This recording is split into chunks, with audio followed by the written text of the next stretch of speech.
Hi, folks. This week is one of our short and sweet solo episodes by me, and I'm going to be talking to you about inductions, board inductions.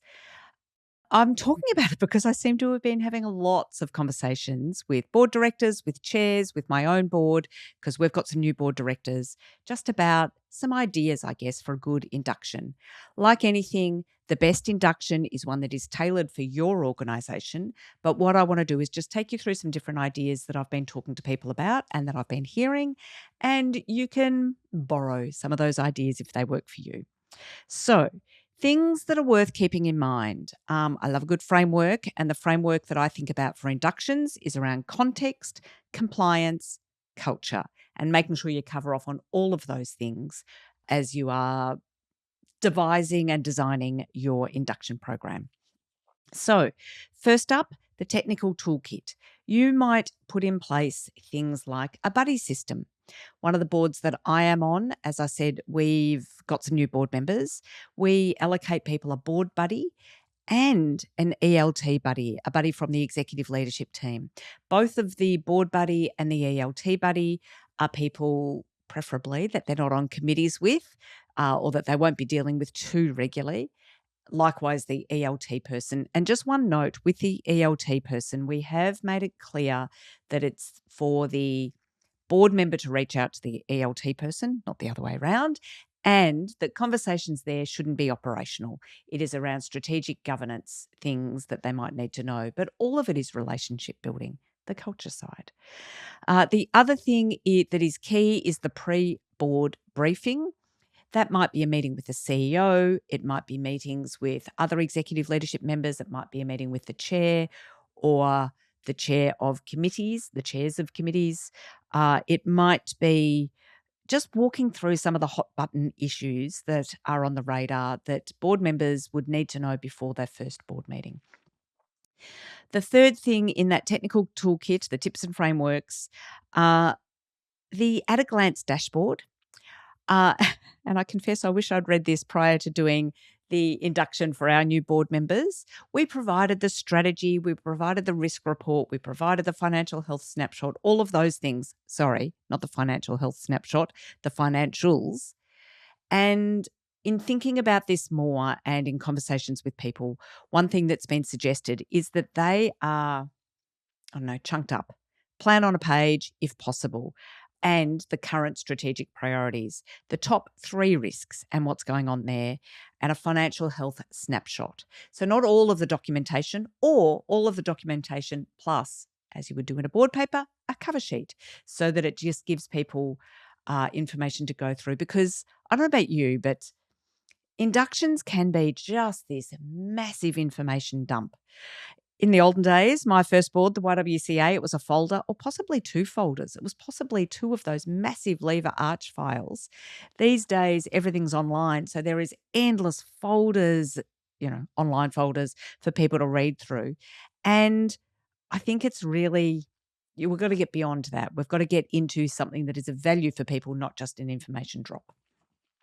So, what's the information that people need prior to their first board meeting and setting that up in the technical toolkit?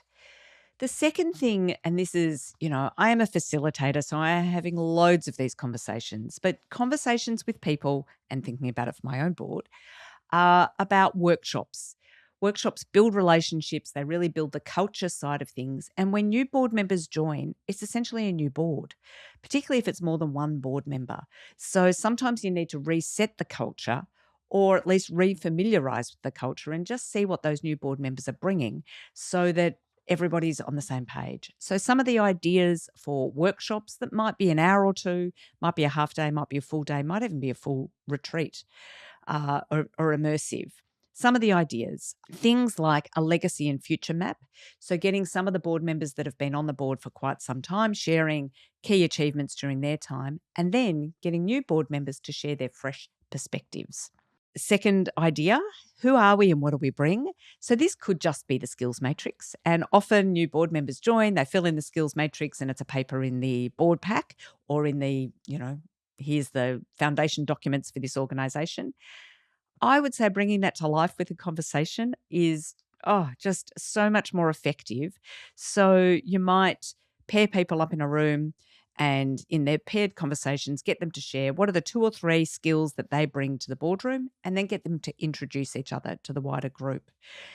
Again, it just brings it to light so much more. And even if it is just the skills matrix, making sure that is shared with everybody.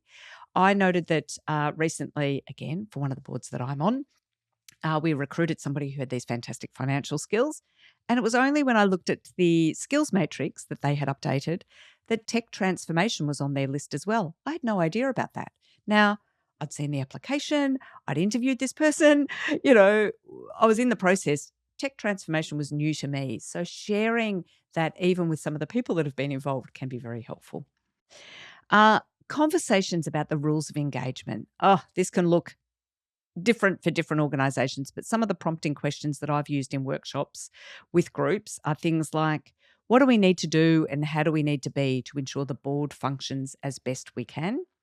And then, how do we all contribute collectively to make that happen? And then, how do I contribute as an individual to make that happen? Then you look at the common themes, bring them together, but also ensure that individuals make a commitment for their own individual contribution to that. There might be some other prompting questions you can use around these sorts of things, like what are we here to do? How do we commit to working together? What do we value in each other? What behaviours do we encourage? What do we need to guard against? What are the board's expectations of the CEO? And what are the CEO's expectations of the board? So they can be some really useful conversations to have. There might be a workshop or a part of a workshop around debating. And how do you debate? How do you do that robustly? So don't assume that everybody knows how to do this. So you might have conversations about how do we handle dissent? Or what does a good question look like? You might have a conversation about operational versus governance. Again, we all these things often roll off. Yeah, management does the operations, the board does the governance. But what does that really mean in this organization? And having a clear understanding of that from the board perspective can be very valuable and can be really valuable for new board members so they know what they are dealing with. What's the board's role in strategy? What is the board's value add in strategy? What is the organization's role in strategy? And some questions that we did in a workshop with an organization, that I did in a workshop with an organization, and I loved this. It was prompted by, it was tailored to this organization. But what does the board need from the CEO to make the strategy zing? And what does the CEO need from the board to make the strategy zing? I loved that. What is the work of a board member might be a question you explore. And sometimes this is about making visible the invisible. There is a lot of board work that sometimes we do just in the phone calls we make between ourselves or attending events or reporting in on things. It's not just obviously attending board meetings. It's not just attending committee meetings. So sometimes having that conversation at the outset with new board members and hearing what they have done in other boards about sometimes that invisible work, again, can be really helpful for getting on the same page. Using the organisation's values to identify boardroom behaviours can be really helpful, basing it around that. And the other thing that I think is really helpful, which can be built into a workshop or an immersive or something, is going on tour. Depending on what your organisation does, a previous board that I was on, the YWCA, we ran a lot of housing. So we would do a bus tour and attend the housing. Obviously, interacting with clients only when it was completely, done in a safe way and with consent and all of those sorts of things. But even just being out and being able to see the housing that we ran was incredibly valuable. Hospitals often do this. You do a walk around, again, only interacting with patients in a safe way or even with staff in a safe way. But I know as a hospital board director, doing those walk arounds was incredibly valuable, and hearing from staff and hearing from patients and seeing things live, really useful. So doing that as a live thing with new board members can be really useful. So there's some ideas for workshops. The other part of an induction, indeed, the other part of any evaluation, in a way, is doing the circle back. So 30 days in, 90 days in, circle back with your new board directors and just check in with them. That might be done by the board buddy. It might be done by the chair. Whoever it's done by, just make sure it's done. So checking in with them, seeing how things are going. asking if it's meeting expectations, and if not, why not, and what could be done, what's still missing for them. So, yeah, just making sure those new board members feel as supported and welcomed and able to have those robust discussions as possible. So the circle back is key. So remember, again, those three things: context, compliance, and culture, and just seeing what you can build into your board induction process that picks up on those things.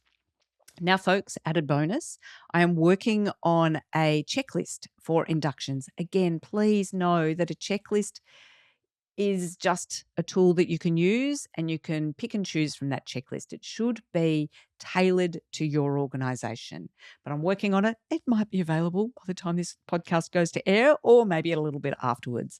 But the things that I will be prompting on that checklist: first up, the knowledge pack can be digital or physical. The board charter, the strategic plan, the financial health, the risk register, the board minutes, and the org chart. There may be other things in yours, but those sorts of things should be in that, download, shall we say. The who's who, relationship building. So meeting with the chair one-on-one, the CEO briefing, as I talked about before, and that might be other board members and it might be other ELT members as well. The board buddy, the ELT buddy. Maybe a stakeholder tour. Who are our key stakeholders? Again, one of our organisations that I'm on the board of, we have a stakeholder engagement plan. It lists all of the key stakeholders, who holds those relationships. That's a really useful thing for people to either get as a document or to be walked through. And just the contact details of all of the other board members so they know how to get in touch. Then there's the housekeeping.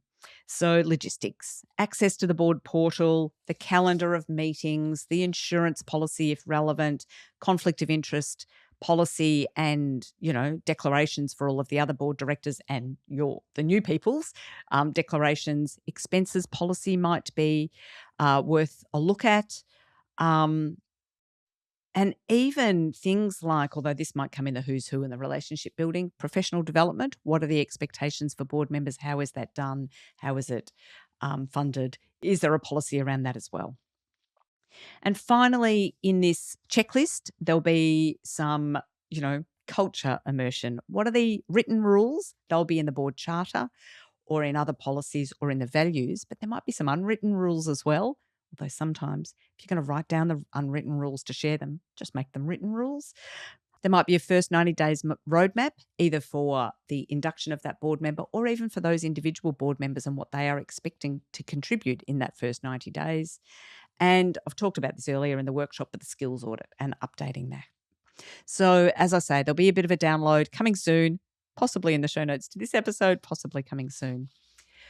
So, folks, inductions. I would love to hear what you do for your inductions at your boards. As I say, today's episode is partly from conversations I've been having with board directors and partly my own experience, partly workshops I've been working with. So I would love to hear what you're doing as well, because sharing that information is key. So you might like to do that over in the Facebook group or on the LinkedIn post about this episode, or just get in touch. If your board needs any support with your board induction, please feel free to get in touch, particularly if there's going to be a board workshop. I love running board induction workshops with boards. So if that's something that might be of value for your board, please feel free to get in touch. And let me know what you think about the download checklist once it's available. All right, folks, that is it for today's episode. Again, please get in touch and let me know how inductions are going for you, and if you've used any of these ideas or whether you've got additional ideas to share with the Take On Board community. That's it from me. Thanks, folks. See you next week.